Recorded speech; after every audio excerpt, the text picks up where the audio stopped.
All right, joining me on the show right now is Shane Andrews. Can we still call you the voice of the Super DIRTRACKR Series? Is that Yes, allowed? that is allowed. That's a Okay, moniker that I will always wear with pride and honor. And I have my Super Dirt Series shirt on perfect. tonight representing. So, yes, by all Yes. means. Well, and I wore the Super Dirt Week hat for you just Oh, for thank this you. specific show as well. Is that Um, the 40? Is that the extra large hat, Super Dirt Week 40? I'm not sure which one this is. 46. This was a Hawkman gift. Okay. I obviously as much as I would have liked to have gone to Super Dirt Weeks, especially in the past, there was always a NASCAR race on those weekends, so I could never go. But I have a bunch of Super Dirt Week swag because of those of us that worked in the WRG office. Jeff Hockman, one of the event managers for World Racing Group, would always walk around after Super Dirt Week and hand out Super Dirt Week merch. So I've got hats and I've got a really nice pullover and some rain jackets and things like that. So plenty of good Super Dirt Week stuff. I was trying to think about when me and you actually met, and I think it was the first trip that I did to DIRTCAR Nationals. I think it would have probably been 2013 or 2014. And I think at that point you were probably still announcing full time for the Super DIRTCAR Series, if I remember correctly. When did Yes. you start announcing for the Super DIRTCAR Series full time? Oh my goodness. Now we're going back a few years. I want to say it was around 2005, 2004, 2005. Really, up here in the Northeast with the Super Dirt Car Series, never really had a full-time traveling announcer. It was pretty much because it was a Central New York, Northeast based. The track announcers would handle it. But I approached at the time Tanya Michelle and Chip Burdick and Corey Reed and said, hey, what about, going out on the road and doing this? And we put a deal together with WRG and Dirt Vision and boom, and away it went. And that's really where it started from. And I've been out on the road with them since then. With my job now and my career, I had to scale back a little bit. But this year, I actually had planned on the series. I planned on doing at least three-quarters of the event. So it was until everything came about with the pandemic. But and that's really the backdrop of doing the Super Dirt Series. And it was about that time when we first met down at the DIRTCAR Nationals at Yeah. Volusia. I'm curious too, you announcing with the Super DIRTCAR Series. I feel like you kind of have one of those iconic voices. The fans up there obviously know who you are. But when did you kind of get that first start in announcing? I think I saw somewhere that you had done some radio work and some things like that before you got into announcing. But what was that first opportunity to actually announce at a racetrack? The first opportunity came about in 1987 at a little track in Brookfield, New York at the Madison County Fairgrounds. And the backstory to that is my oldest brother, John, went to a show and bought an antique vintage race car that was driven by Harry Peak, former champion at the Honda Speedway. It was a 1937 coupe. And the club that was racing at the time was the Mid-State Vintage Stock Car Club, or the Mid-State Antique Stock Car Club. Carl Carpenter was the promoter, and we were running at Brookfield at Madison County Fairgrounds one night. And I had been doing some radio work, and I was big in the FFA in high school, Future Farmers of America, public speaking, and I wanted to give a shot at doing a race. So I went up to Carl and I said to him, hey, I'd like to try this. And he says, well, I've already got an announcer. If I need somebody, I'll let you know sometime. And a couple hours later, while roaming the pits, he come around and he says, hey, kid, he says, I just got a call from the fair board or whoever, and he says, my announcer's not going to make it tonight. You still want to do it? I jumped on, and the rest is history. And that was back in 1987 at the ripe old age of 17. What was your kind of after that? What was your kind of first real solid gig? Did you have a track or a series or something like that that you kind of latched on with as kind of your main deal? Yeah, it was when I was doing the antiques. I was traveling around with different tracks and everything, and ended up getting hired at Brewerton Speedway by a gentleman by the name of Harvey Fink, and worked a summer pro gratis and everything. And Harvey and I at the time did not get along. I don't know if he didn't like me. I was a greenhorn, whatever. But at the end of the year, he said, "Listen, thanks for coming. That's it. We're parting ways," and it was done. And then I went off with my tail between my legs and ended up getting a job at a racetrack in Blodgett Mills, New York, just outside of Cortland, New York, called Skyline Raceway. Frank and Audrey Payne hired me. And I cut my teeth there for a few years and then got noticed by Marcia Wetmore and Dick Sweet. And they hooked me up with Jim King, who was a longtime voice at the Fonda Speedway. He was working Utica Rome and Fulton Speedways at the time. They got me hooked up with him. He took me under his wing and taught me a lot, and that's really where it took off. Once I got hooked up with Kinger, things really took off for me. Give me an idea of kind of the racing scene in New York when you kind of first start cutting your teeth. Is it big block modifieds then? Like, obviously you kind of look around now and it's the different modified categories and pro stocks, but was it similar back then? It was similar. You had then it was known as dirt, drivers independent racetracks under Glenn Donnelly with the big blocks. You had Rolling Wheels. You had Weedsport at the time, which was Cayuga County. You had Brewerton and Fulton, which was in Utica, Rome, which was part of the Outlaw circuit. They ran the drag rubber, the sail panels. It was a small block on alcohol. It was different than your regular big block or dirt car 358 modified at the time. You had those tracks in central New York. Canandaigua was running the big block class. So Fonda Speedway was under the dirt banner at the time. So, as a fan in central New York where I live right off the thruway, I mean, I can be to some great racetracks in less than 45 minutes to an hour and a half. And it's fantastic. Growing up in this area, it was a race car driver's dream to race at all these tracks, and it was a fan's dream to be able to get to them. So the culture has kind of changed, it's kind of shifted. Now you see the dirt car sanction is really taken over here in central New York, and a lot of tracks have jumped on board with that. I'm curious too, like, when we kind of talk about dirt racing, it seems like there's like certain regions across the country that kind of get talked about more than others. And you talk about central Pennsylvania with sprint cars and Ohio and California and the Midwest and some of these different places. But, the Northeast, it seems like dirt racing there is the fans are very passionate and there's a very strong dirt racing culture there. But I'm curious why we don't seem to talk about that more nationally. Do you have an idea about that? Like, why don't we, why aren't there more big block modifieds around? Like, it seems like big block modifieds are, kind of confined to a couple of states, but like, why isn't that bigger elsewhere? Why don't we hear more about Northeast racing across the country? Well, it was predominantly a Northeast class. I mean, it's you've got them in Pennsylvania, you've got them in New Jersey, Delaware, New York, the provinces of Quebec and Ontario in Canada. You get into Ohio a little bit. But after that, then you start bumping in with the UMP modifieds, or you get into the late models and you get into the sprints. And, the chassis manufacturers that are predominant in the Northeast are in New Jersey, or they're in Pennsylvania, or they're in Canada or Western New York. So it didn't flow out. But, years ago, one of my favorite shows, and I was actually a part of the show for a number of years, was This Week on Dirt. And This Week on Dirt was a national show. It was a national syndicated magazine show for racing up here in the Northeast.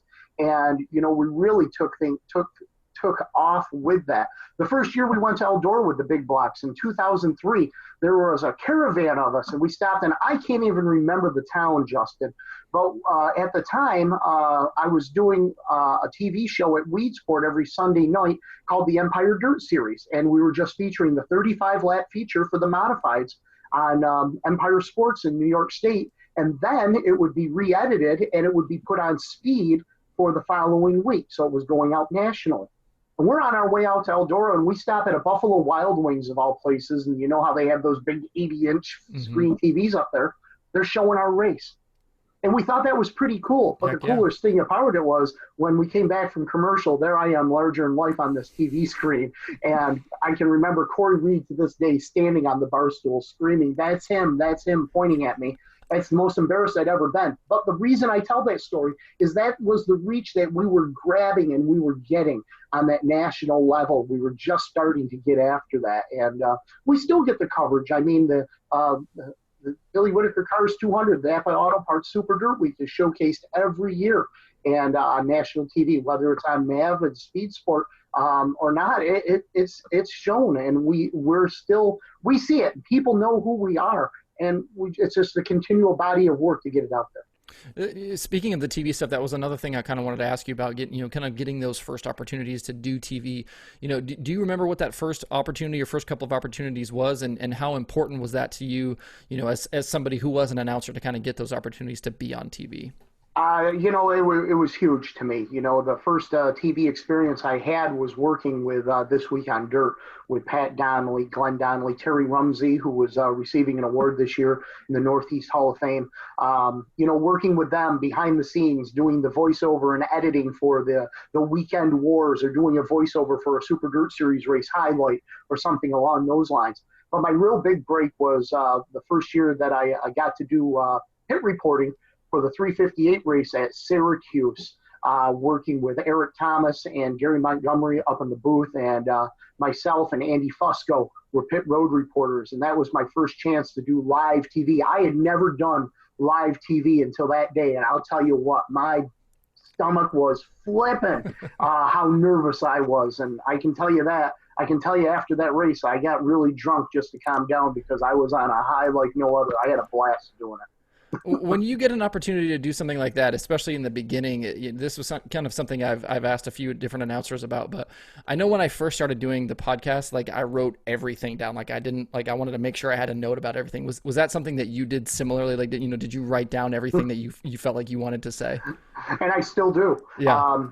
My philosophy has always been I'd rather have too much information and not use it than not enough information and need it. Mm-hmm. So I over prepare if there's anything. Now, sometimes you might throw out too much information, and that can always be the case, but it's better to have that information and be able to at least get it in and use it. So I tell everybody that asks me, what's the best advice you can give me, is do your homework.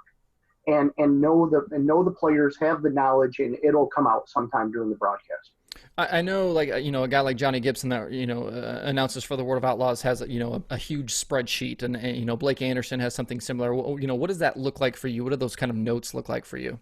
I have the same thing. I have a spreadsheet that I use. I think my modified roster alone is over 450 drivers with different tidbits, names, hometowns, different career stats, anything that I can find, anything that I can use, because it makes part of the show. It doesn't matter where I go or what track I go to. There's a fan in the stands, or there's a fan listening at home that is rooting for a driver. And it's my job to tell that individual something about that driver they may not know. Now, yes, some of the information is going to be the same show to show, but I always try to find something a little bit different.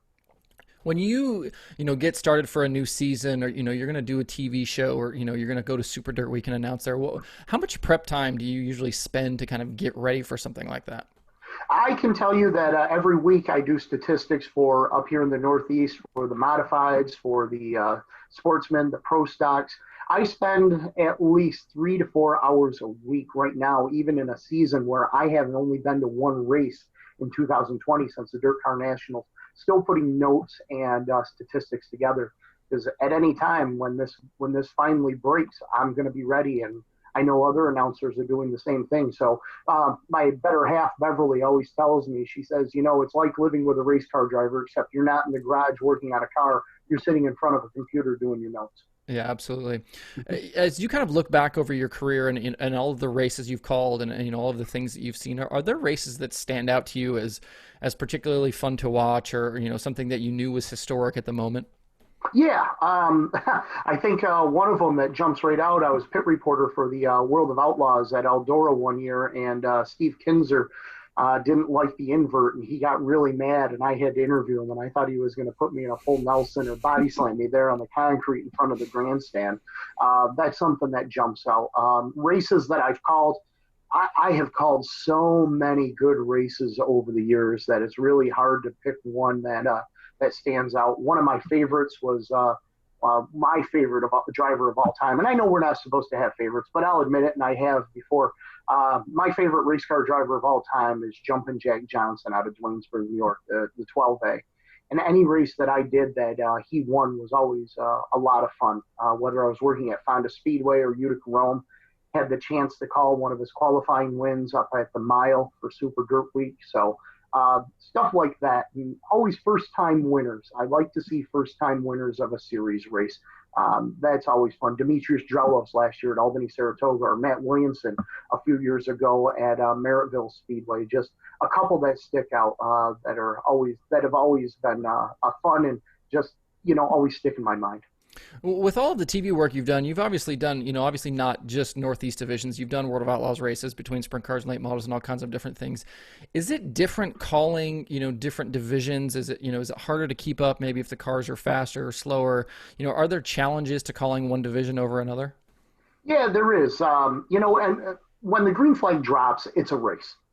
What is different about it is the prep work that has to be done, because when you go from a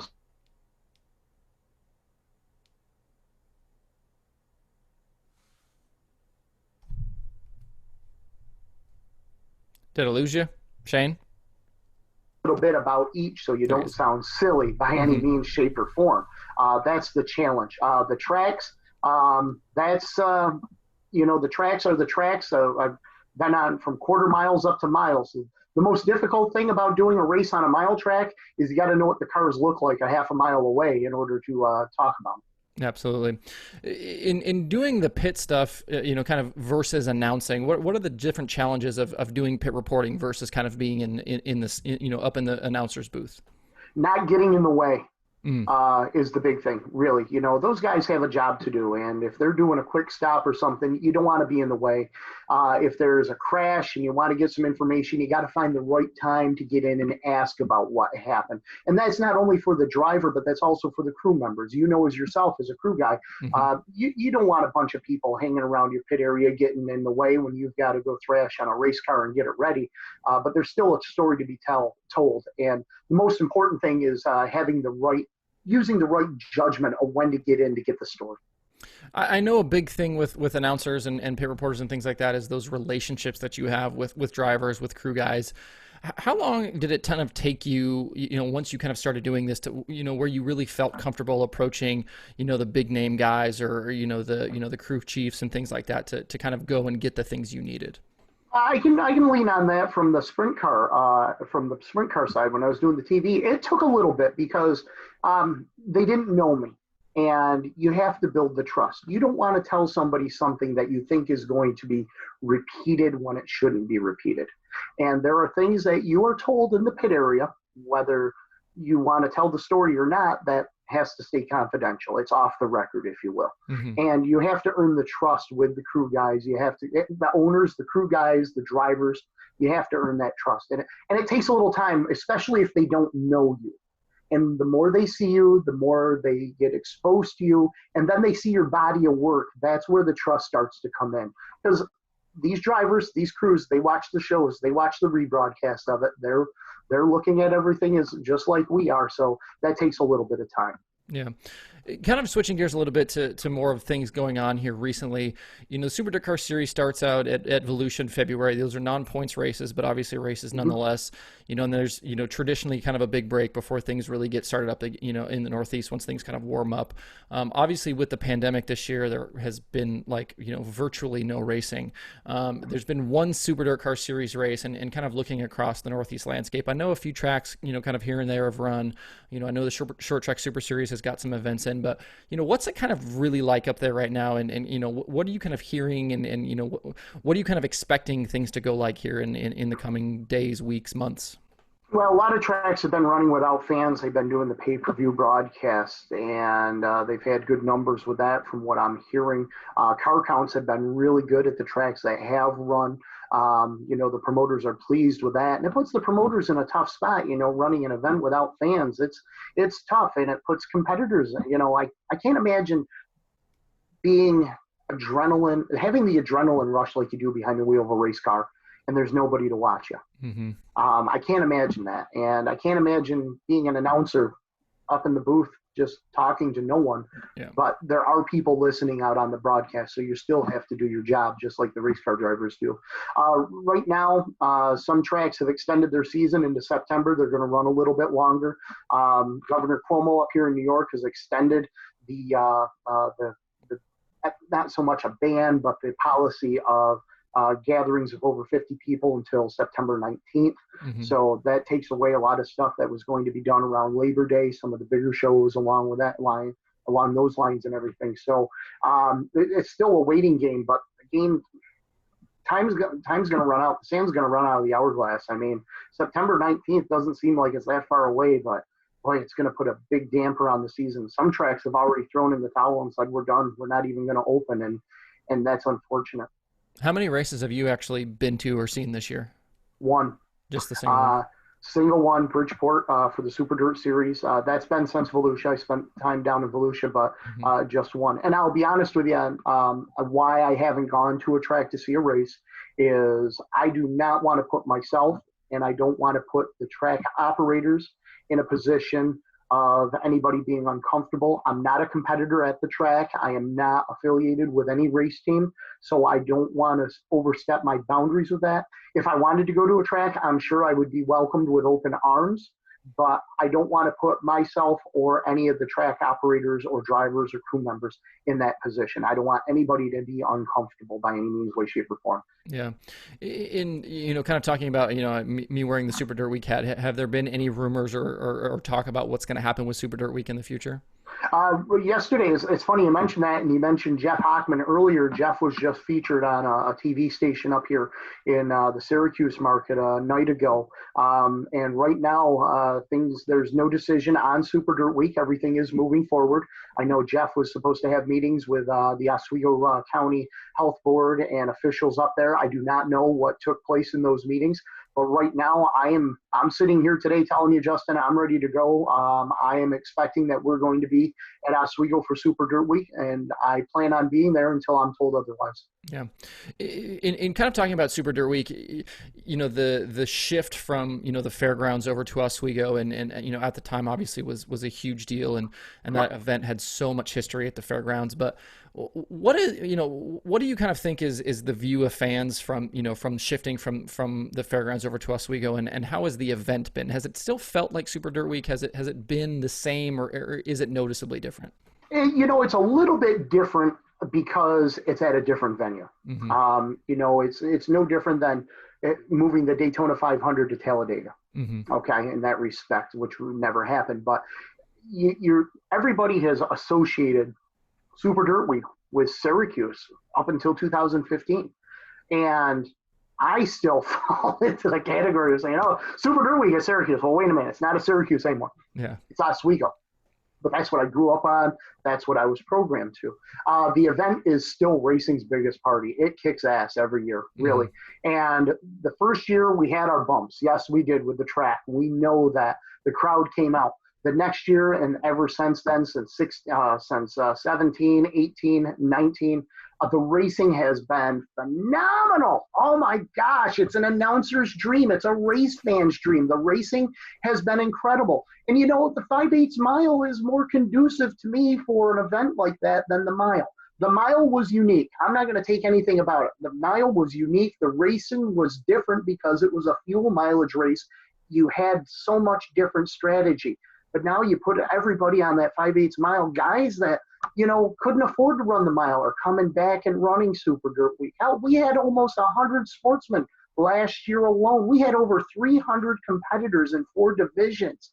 And those numbers hadn't been seen in ages at Super Dirt Week. So the move to Oswego has been very positive, in my opinion. And it's still racing's biggest party. It's still an event to me. Yeah. The only difference is that I haven't enjoyed the nightlife at Oswego like I did at Syracuse. I think that comes with maturity, because in my younger days, I'd announce the race, go party all night, and then go announce the race again. I learned I can't do that anymore. So I go and announce the race, and I quietly fade into the background. Yeah.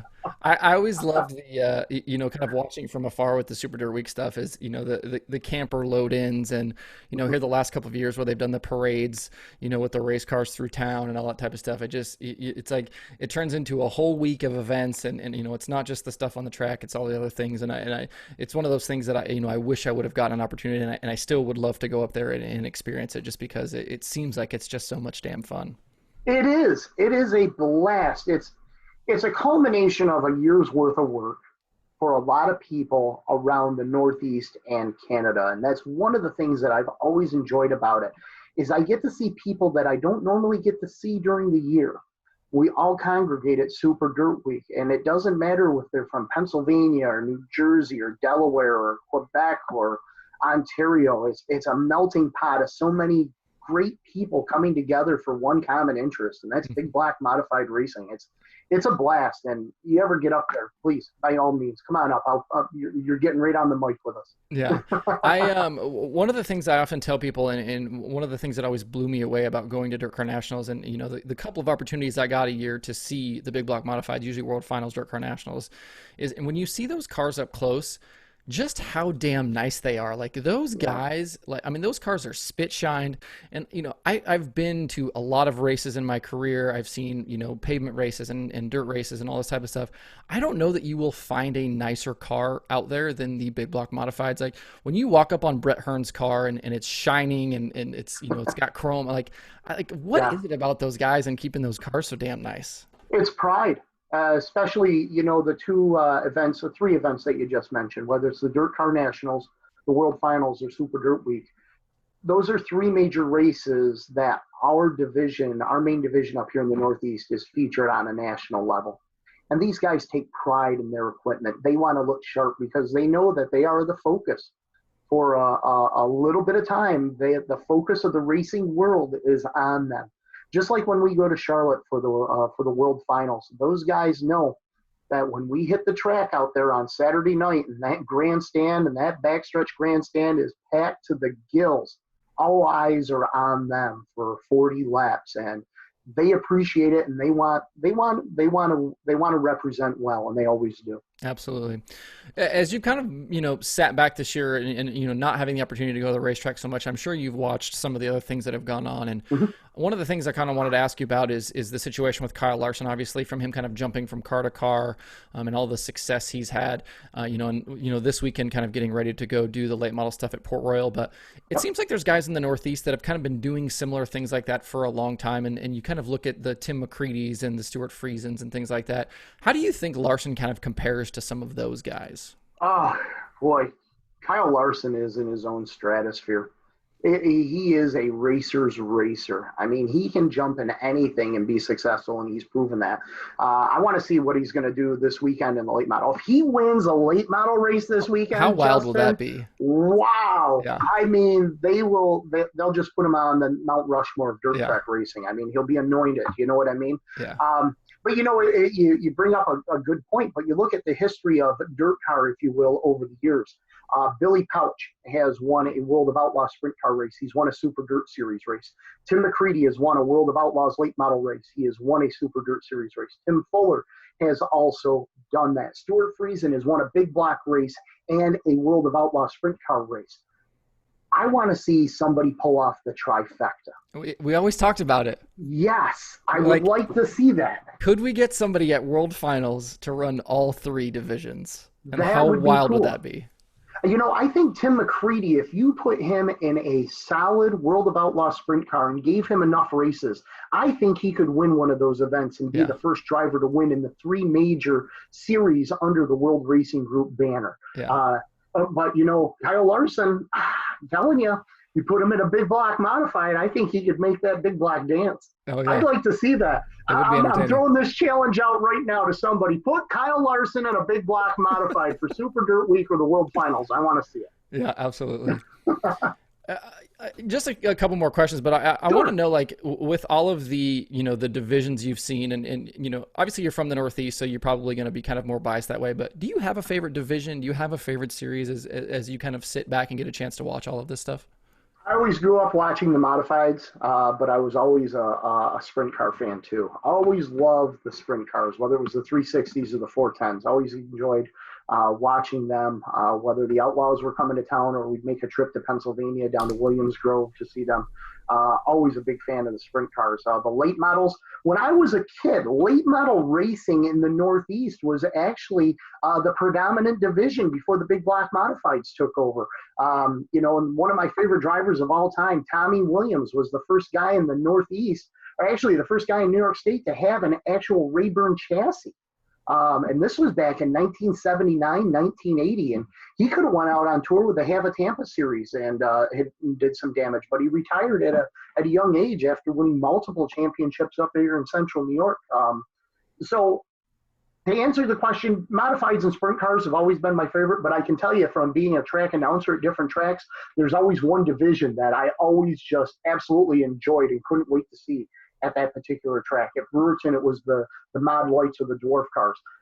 When I worked at Fonda Speedway, it was the pro stocks. They always put on a phenomenal show there. At Utica Rome, it was the sportsman division that always put on the race of the night. Those are just some of the divisions you just couldn't wait to see because you knew that they were just going to put on a fantastic show. Yeah.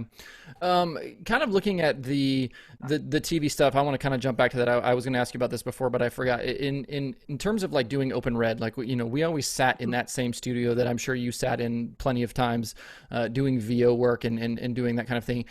How do you bring the energy on a race that you know that you already know the results of, you know, you've already seen 100 times probably as you prepared to do the voiceover, but how challenging is it to do announcing for a race when you already know the results? It's not difficult at all for me. It's an adrenaline rush. It's such a different experience. You know, calling the race live, obviously is so much different than being in the booth, but if it's a good race, the energy's there. The race makes the energy. It brings the energy for you. It draws it out of you. Mm-hmm.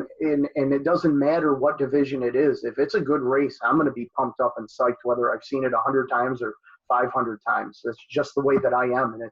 And I'm a race fan, first and foremost. Aside from being an announcer, I'm a race fan. And I get to talk about something that I love and have one of the best seats in the house doing it.